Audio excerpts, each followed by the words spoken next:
Why are you not healing? Could it be that there's something that is happening in your life that you don't even know? Welcome to my channel. It is Time with MK.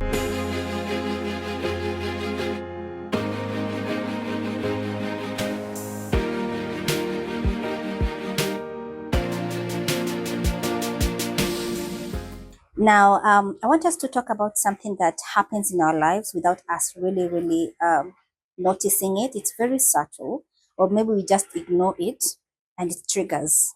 Yeah, just maybe you are where you are and you think that it's just a cycle, but you just didn't name it as a trigger. Now, what is a trigger? A trigger is something or an event or a sound, a smell, or even people that remind you of a particular event in your life. Maybe you perceive some scent someone passed by, and there's a scent someone has, or the person has worn that scent, and it reminds you of something or somewhere or an event in your life. That's a trigger. Maybe you see someone and then they look like someone that you knew. It's a trigger. Or maybe you go to an event and that event reminds you of something that has happened in your life. It's a trigger. Now, does it mean that triggers are necessarily bad? No. Remember that time when you fell in love and maybe there was that amazing scent, or there was that amazing smile, or there was just that amazing look, and maybe your spouse or the person that you love does the same thing. You will definitely have a trigger. It will take you back to that moment when you felt some lovey-dovey or something like that. So triggers are not necessarily bad, but now in this context, I want us to go through triggers in the form of how it hinders you from healing, or how it hinders us from healing. Maybe you went through something and you just you didn't put it into words or understand what that is all about, and it keeps coming back to you, and you think that this is a cycle that happens in my life. Why am I never ever ready to move on? Why am I always stuck? Why am I stuck in this place? Could be a trigger. Okay, so let's go through all this conversation from now to the end, and let's find out why and how you're going to get out of this trigger. I'm going to be using my phone as we do this. Now, number one is where does the triggers come from? Number one is the feeling of self-conscious. Okay. Now, let's give an example. You went somewhere, and this mostly happens to us. No. Actually, it happens to everyone. You went somewhere, and maybe someone was, they talked about a particular dressing that you wore that day, and maybe the comment was not so good according to you, or you didn't receive it very well. And now every other time you're going to such events, you are conscious. Why? Because that event triggers a statement that was put in your life about how you dressed. Personal experience, I did experience such a similar thing. Someone mentioned to another person, go tell her that dress is not good. And after that, every time there was that event, I was very cautious. I was like, oh my God. Every time there was a mention of that event, I was like, I need to be careful about how I'm dressing, because people think that I have a motive. People think that you get. So when you are self-conscious, it can also bring a trigger in your life every now and then. Okay.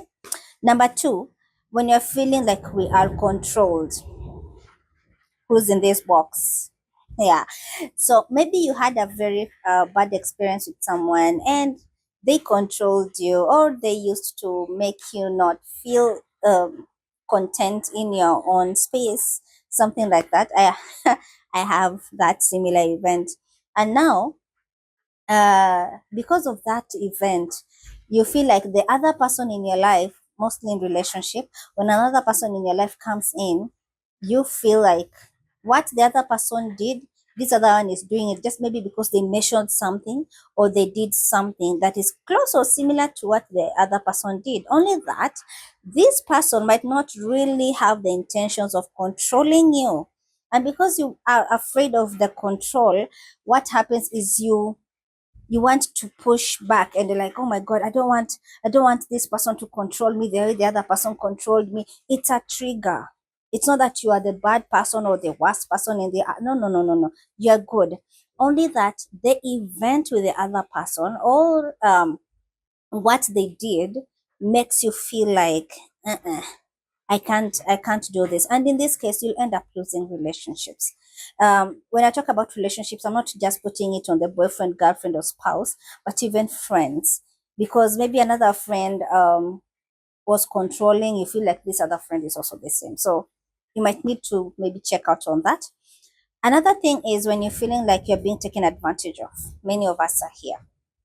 Only that you might not relate it to trigger, but it actually works. That's why some people say that I don't want to help this person, or I stopped helping because people are taking advantage of me, or I stopped doing this because people, or I stopped this because this person did this to me. You feel like someone is taking advantage of you. I don't want to give myself fully because this and this and this. So most times when you feel like you're being taken advantage of, and you get into another relationship, again, not necessarily a love kind of relationship, it will be a trigger for you. So it's possible for you to stop doing what you used to do because you feel, I can't do this. I can't go through this again. I can't handle this again. I can't do this. So that is one of the reason, that is one of the triggers that you need to identify in your life. Now, number 4, feeling vulnerable. I don't know how many of us have been here. Ay, ay, ay. Especially if you've been embarrassed in any scenario, whatever scenario, or maybe you just don't feel like you are good enough. Um, and especially if this is put in your life by someone who you really value. Let's say it's something that happened either when you're a child, or maybe someone that you like did something and it makes you feel not good enough. This can be a trigger for you. Okay.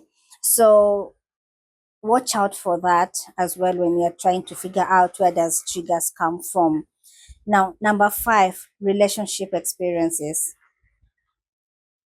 Do I need to say pull the camera closer? Or, hmm, mm, my goodness. Relationship experiences. Guys, watch out for another video that is coming up on this relationship experiences. But where character development is real. Mm, I remember before I met my husband and started dating, I was done with the relationships. I was like, God, it's me and you. And I remember, this one. Now, this was a trigger for me, guys, because of what I've gone through. My bishop will declare marriage, receive your marriage. And I was very sure I don't want, because of what I've gone through, relationship experience. So when my bishop would say anything about marriage and people are lifting hands and they're saying, yes, I receive my marriage. I was not receiving. I was literally not receiving. I remember my sisters in the faith were like, you need to lift your hands and receive your marriage. I'm like, I'm not. I don't want marriage. So anytime my bishop was like speaking anything marriage, in my mind I was like, no, no, no, no, no, I don't want marriage because of experience. So in this case, marriage was a trigger.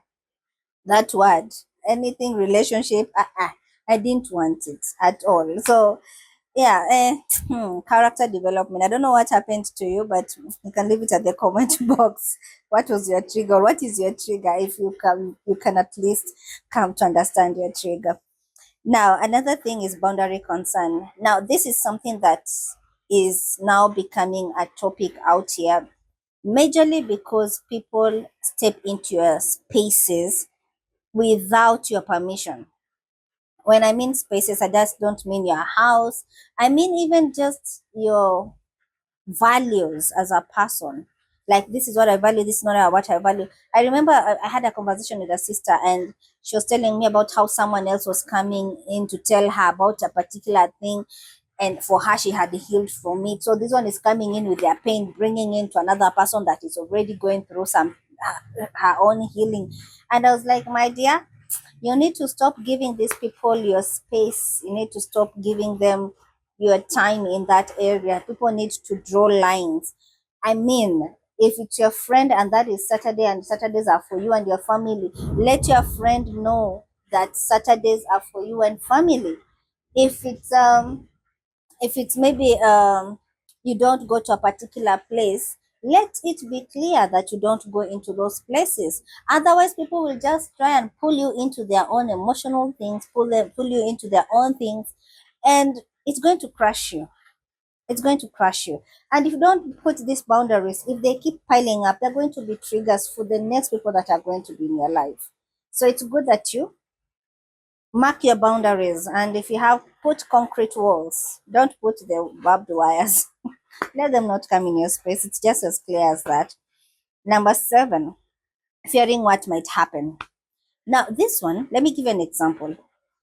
If you're just new to our channel, maybe you can just go through our videos about grief, what happened to me when I lost my aunt, and all this. Just go and check.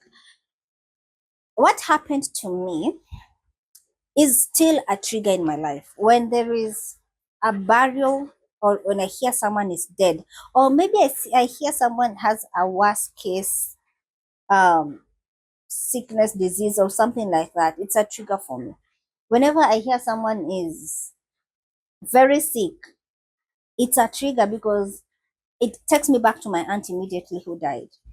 Whenever maybe there is all this planning for burials, and then we go for the burial ceremony and all that, it's a trigger for me. So for this season, I know that I have identified that there is something that keeps coming every time there's a mention of death, or maybe terminal disease or something like that. So I'm always afraid of, if I hear someone is sick, I'm like, oh my God, is this person going to die? Is this person going to make it? When I go for the burial, I'm like, oh my God, how are these people going to feel? Are they going to crash like I did? Something like that. So um, where this trigger comes from is because of feeling of what might happen. Will this person die? Will this person be alive? So that's a trigger. So feeling of what might happen can also be a trigger for you. I've just given you that example. Now, quickly, I want us to talk about what to do with triggers. It will be so unfair if I just mention and I don't give us solutions. That's what we are in this channel. We give solutions to everything that we have to talk about. Now, number 1, name it.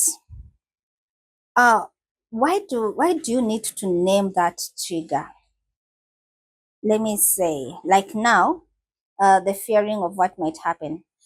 If you say, I fear what might happen every time I see this, and I'm like this and like this when this happens, when you name it, it helps you to know what to look out for, especially when things are going on. When you know that someone is sick and you hear the word terminal disease, or it's a bad disease, in your mind, you know what that trigger is for you. So it will be like, oh, I'm afraid of what might happen to this person. So when you name it, it's clear for you it's clear for you, and now you know how to handle that trigger. Oh yeah, I understand it's bad, but maybe they are going to be okay. So you don't have to be so worried about how bad the situation is. Okay? Now, number 2, seek the source. I normally give this example to people. When you have an acne issue, and hey girls, we need to go out and look all dolled up. We have a way, men. We have a way of making sure our face looks like baby face. And we will apply our foundations and everything good, and we'll come out looking as if we don't have any issue on our face. When you come back and wash off the makeup, the acne is back. That is what we do. We go through issues in life, but you don't seek the source of that issue. I'll give you an example. Every time I pass via Nakuru right now, after the death of my aunt, I am scared. I'm like, this place reminds me of my aunt. This place, it's taking a toll on me and all those things. At first, I used to get anxious and I didn't understand until I realized, it's because of the death of my aunt and how connected we are and how this place reminds me of her. So my source was the place and the whole burial and death thing for this trigger. So I came to realize this is the source. So until you deal with the source, this will be a cycle in your life. You need to identify when you started shouting at this child, when you started shouting at your spouse, when you started being angry, when did it start? So that you can actually go back to it and trace it so that you get the actual healing that you need. If your acne is hormonal, you need to get a hormonal issue sorted out. If your acne is what you're applying, you need to stop that cream that you're applying. So you can't say that I have acne and you don't want to get rid of it um, through the right channels. You just want to apply makeup. No, you need to go through the actual source. What is the source of this trigger? Why am I where I am? What is making me feel like this? Then go there. And you need to be very honest with yourself. If you need to do it with yourself or with a person that you trust, please do. Because if you don't get the source, no matter the therapy you go to, after watching this video for how long, it won't help. So be real with yourself and try to trace where did this issue start so that you can get the help. Number 3, be aware of projection.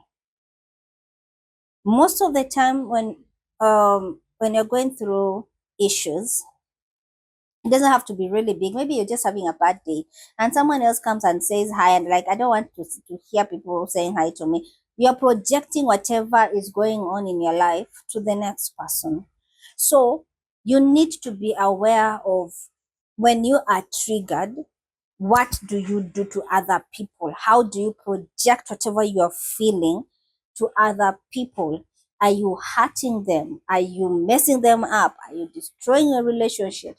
Are you keeping away from people? What are you doing? You need to be very careful. So just take time, okay? Take time, analyze every time you have triggers. What do you do? Let's say you keep quiet and you just lock yourself in the house. How is that affecting other people? Okay. Let's say you just speak anyhow and you're angry at everyone. How is it affecting other people? How are you projecting your trigger to other people? What does that trigger have on you? And how is it affecting other people? So it's important to know that so that you know how to handle it. Okay, so number 4, practice knowing and showing your emotions. Just like what you've said, do you know what happens to you when you are triggered? Do you isolate yourself? Do you speak at people? Are you angry? What do you do when you are triggered? Do you shout at people? So know your emotions and then practice how to be what opposite of what that negative emotion is. You get, if you just shout at people, practice to calm down. Go online, find out how do people do this, how do people calm themselves down when they just feel like shouting. Do they do the like the 5-minute breathe or what? There are those things out there. Do something about it. At the end of the day, it's your trigger, it's not the other people's trigger. So take care of yourself, take care of your emotions as well, so that you don't project it to other people. They don't deserve it. They don't actually deserve your trigger. It's yours, not theirs. Number 5, take a breather. Just something also relating to what you mentioned about knowing emotions. You know the trigger. Your friends don't know the trigger. But it's good if your friends know the trigger so that they can actually help you. Now, what do you do before the moment that trigger comes in and your next reaction? That in between, what happens? So if you can take a breather and analyze that and do the what normally girls would do, like, yes, you can do that. If you want to, if you feel like I just need to go out for a while, come back, do that. If you just need to space yourself for just a little bit, maybe 1 minute, if you're around people, just go to the kitchen and say you want to take water, do that. Take a breather. Don't react on the emotions. I love what my bishop says. He says, do not react, respond. When you react, you're out of control, you know? Yeah. So, number 6, be ready for the button pressed by those close to you. In one of the conversations, we say that it's important that you know the things that affect you so that you are able to take charge of it. Now, here, this is what we are saying. Triggers can be pressed by the people close to you. I'll use my example. Maybe people in family groups are saying, "Hey guys, we need to have a memorial for our aunt," or "Hey guys," or maybe it's just someone's posts photo of her and then they just say something like, "I miss her," or I don't know, something, but it related to my aunt or our aunt. That's a button they are pressing without knowing. But you know, they are in their own right to do so, like not to press your button, but to post about, because this is not just my aunt, it's our aunt. So it's important that we get to understand that people close to us might actually press our buttons and it's not intentional. And if it's intentional, you just need to be alert. Don't be the person that says, I can't believe this person did this to me, or I can't believe this person is insensitive like this. Listen, maybe they were in the moment of also mourning, or maybe that day was a trigger for them, or that photo that they sent was a thing for them. So don't make it so much about you, what other people do, but make sure that you also just take care of you by understanding who you are and how you need to take care of these triggers in your life. There's this thing that I learned that is very powerful. It's not something so close to this or related to this, but maybe it can help you. When someone does something to you, or they hurt you, or they betray you, they have done it to you. It's an outside source. But when you are bitter, that's an inside thing. Now that is you bringing out the bitterness. So make sure you're not bringing out bitterness and pain and all those things just because someone else did something. So try to learn how to take care of you. You have control of what comes in you, just the same way you control what you eat and what you don't eat. You have control of what comes in you. Okay. Now, number 6. No, actually number 7, as we wind up, find the humor. I love this one. Now this one, I'll use. Hey, those that have met me, those that know me, they know I'm not, well, I'm not too tall. I will not even use the short part, but I'm not too tall. And there's this friend of mine, this one, I will mention her name because she's my trigger, Maureen Karemi. This sister friend of mine, hi. When she finds me and with other ladies that are short, one thing she'll say, why are all your friends short? And then one time she was like, uh, mbona nyinyi ni vibuyu za Ilianto? You know, she called us vibuyu za Ilianto, you know, those 5 liters jerrycan. Well, I don't know how to explain it to those that are on, those that are watching us from abroad, but those 5 liter jerry cans, they're really, they look like dwarfs, something like that. So she would relate us to those, I don't know, but they just look awkward and odd and all that. Well, the me before knowing my trigger, I would be mad.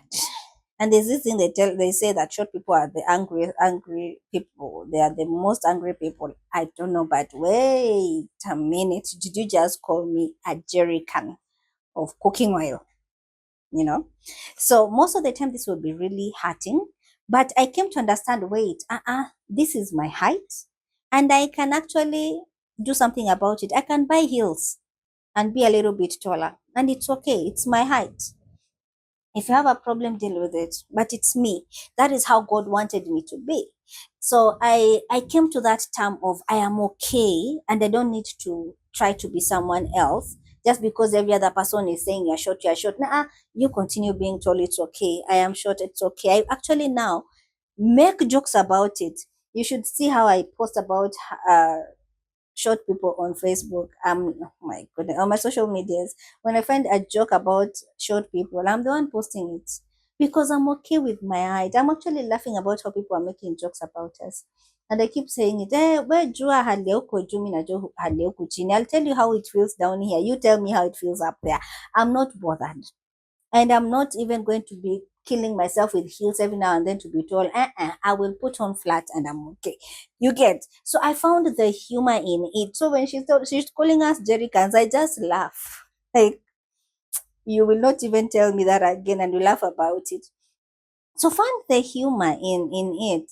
If it's about maybe death, you can find about the jokes that you had with that person, the life you had with that person, how beautiful it is. Laugh about the jokes you had together, about the things that they did that made you laugh. Find the humor. Don't dwell so much on the sadness or the pain. Don't do that.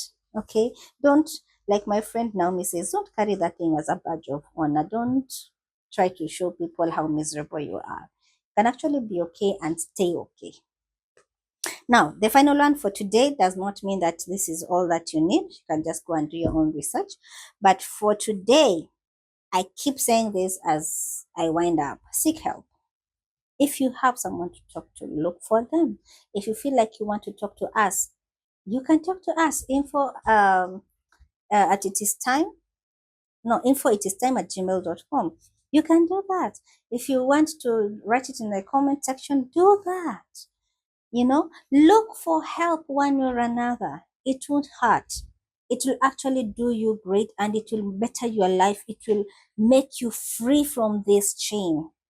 You get, you'll be free. You'll love your life. You'll love yourself even more better. You will be okay. And you'll not be hurting people around you. I hear this thing. Don't bleed on other people, please.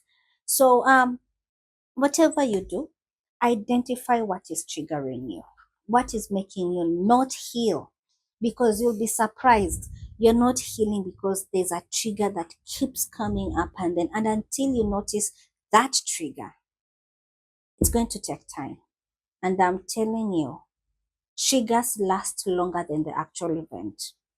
So maybe the event took, uh, it was just a 1 day thing, but the trigger can take up to 10 years, and you'll keep remembering, and you'll keep wondering, why am I not okay? Why is this thing taking a toll on me? Why is this thing still in my life? It's because you have not identified why. So it's about time we stop applying makeup and deal with the acne that is the issue. Let's start and understanding what hormonal issues are affecting the acne. I'm talking in figurative speech or parables. Yeah, actually parables, leave alone the figuratives.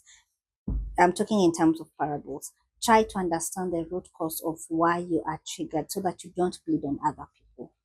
Try to get the root cause so that you heal. Okay? So that is it from us about triggers, and I hope it has shed some light about why you're not healing. And until next time, see you. Please remember to subscribe to our channel. It is time with MK, and just all our social platforms are here. Remember, you can contact us concerning any topics that we have shared on this platform, and we have real conversations on these platforms that speak about hard conversations that we really don't speak about normally. get. But stay tuned always. Until next time, bye.